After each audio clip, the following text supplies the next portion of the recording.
How to find the motivation to keep on practicing, to keep on spinning.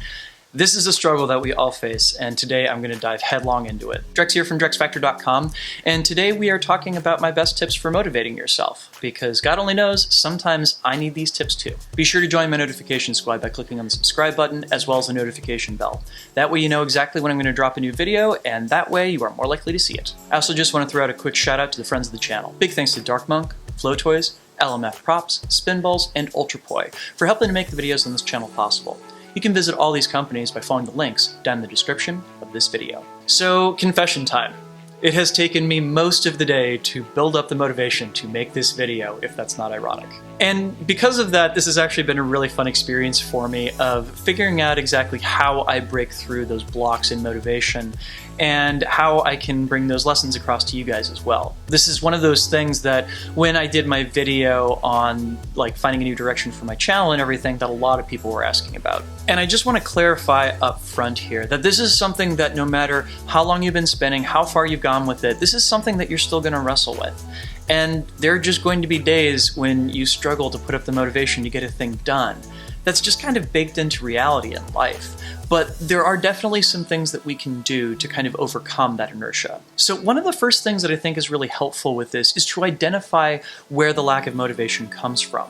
And again, it's been really helpful to think about in terms of making this video, because I kept having to ask myself, it's like, you know, this is a good topic to talk about. So why are you having a hard time sitting down and making the video? And honestly, the first one is really silly, but it was that I had created a little threshold to get over in making the video. I was going to have to set up my camera, I was going to have to set up some lights, and of course I was going to have to write out an outline of what I was going to talk about. And that all felt like a lot of effort. And it's definitely one of those things that if, say, I had my camera set up all the time, or, you know, I'd been brainstorming about this for a week and I already had my thoughts written out and everything, you know, it would have been a lot easier and I could have just sat down and set things going and it wouldn't have seemed as intimidating. And of course, part of this too is that we can look at the work that we are doing and we're not exactly happy with the amount of progress that we've been making in it. It's really hard to stay motivated when you feel like the work that you're doing just isn't getting you anywhere. Next, there was anxiety about the outcome of the process. That is this a video that anybody's actually going to watch? Is it something that people are interested in? You know, do I feel like I have anything to actually say on the topic? Do I feel like I'm going to make a good video out of it? So on and so forth, right? And I find that this is kind of a thing that pops up a lot when we talk about motivation for spinning poi and practicing. Because if you don't feel like you're making progress or you don't have faith in the outcome, then you wind up in a place where you just don't think the time investment is worth it. The next is that I found the time investment kind of intimidating. That is, knowing that I was going to be sitting down here and talking to the camera for about 20 minutes and then I'd have to go edit it and post it on YouTube and everything. It just kind of felt like a lot. And I know that that also happens when practicing poi. It's all like, okay, so do I really feel like spending an hour spinning here? Like, you know, there's other things I could be doing with that hour. I could be hanging out with friends, or I could be watching this show that I'm really excited about, so on and so forth. And it kind of becomes this thing where inertia is easier not to move than it is to move. And I especially find this to be the case when I'm trying to learn a really challenging trick, which, you know, at this point in my career, if I'm going to add something new to my wheelhouse, chances are it's going to be a pretty big time investment. And I really have to evaluate when I'm at the beginning of it. It's like, man, this could take months or even the better part of a year. Am I really prepared to sit down and make that happen? And so now that I've identified kind of a lot of the reasons why I was having difficulty finding motivation, I then turned that around and started thinking of ways to overcome those bits of inertia and keep myself working, and of course, making this video for you guys. So one of the first things that I did in approaching this was actually to break things up into smaller steps. You know, before I sat down to do anything, I whipped out my notebook and I'm all like, okay, what are 3 things that I actually do to help motivate myself? And after I'd done that, I actually recorded another video before this one, something that I knew that I was going to talk about very easily and that would kind of break the ice and make me feel more comfortable about recording a second one. I know this is getting super meta, but stick with me here, okay? The next thing I did is set a deadline for myself.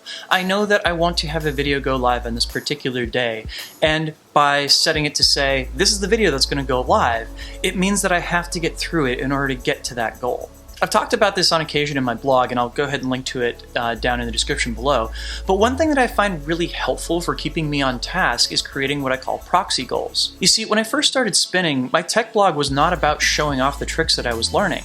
Originally, the purpose was for me to have something to hold myself accountable to every week. You know, as I was putting up a video every week on YouTube, I knew that I had to learn something in order to put in that video. And in order to learn something that I could put in that video, it meant that I had to put in the practice time to get there. So by setting up kind of an innocuous goal, that is, posting a video every week to YouTube, what I was actually doing is I was guaranteeing that I was going to be practicing regularly. And likewise, by giving myself the deadline to put this video out, it meant that I had to sit down and record it. Now, those are just the things that I did in this specific case to make this video happen, but I did identify other things that I do more generally to keep myself on task. One of those things is to make rituals. You know, it is one of those things that if you say, when I get home from work, the first thing that's going to happen is I'm going to take 15 minutes to spin. And it doesn't matter if I'm working on a trick, it doesn't matter if there is a goal set for the outcome of that practice, I'm going to make it happen. And until I do, I don't get to watch TV, I don't get to have a snack, so on and so forth. You know, it's just something that becomes so regular that if you skip it, both your body and your brain are going to miss it. Another thing you can do is to make the thing that you want to stay on task with something that you collaborate with friends on. You know, it's a similar idea to, say, like having a workout buddy, somebody who motivates you to keep coming into the gym and who's going to hold you accountable to make sure that you actually get stuff done while you're there. I know a lot of people that flow with friends and that they decide together that they're going to take on different challenges from Instagram, or that they're both going to learn these tricks together and everything. And when you have somebody in it with you, it can really, really help to break through some of those doldrums. And honestly, the biggest thing I can recommend for breaking through a lack of motivation is not to rely on motivation at all. Okay, so stick with me here. So here's the thing. All human emotions come with an expiration date. You know, it's one of those things that whenever we're releasing neurotransmitters and everything, they kind of flood through our brain for a little while, and then they go away for a bit. There's no emotion that you feel forever. It comes and it goes, and sometimes it's really fresh, and sometimes it's either dull or completely forgotten. And motivation, the excitement of getting something done, is definitely one of those things that comes and goes and ebbs and flows. So one thing that I identified early on as a way to keep me spinning was not to need motivation, but to instead rely on discipline, because I can't control motivation, but I can control my discipline. It's one of those things that when you make a long-term commitment towards something and decide that you're going to do whatever work is necessary between now and then to get the thing done, it kind of changes the game a little bit. And what you eventually discover through that is that doing the work, doing the practice, eventually becomes the reward itself. And this is where great things open up.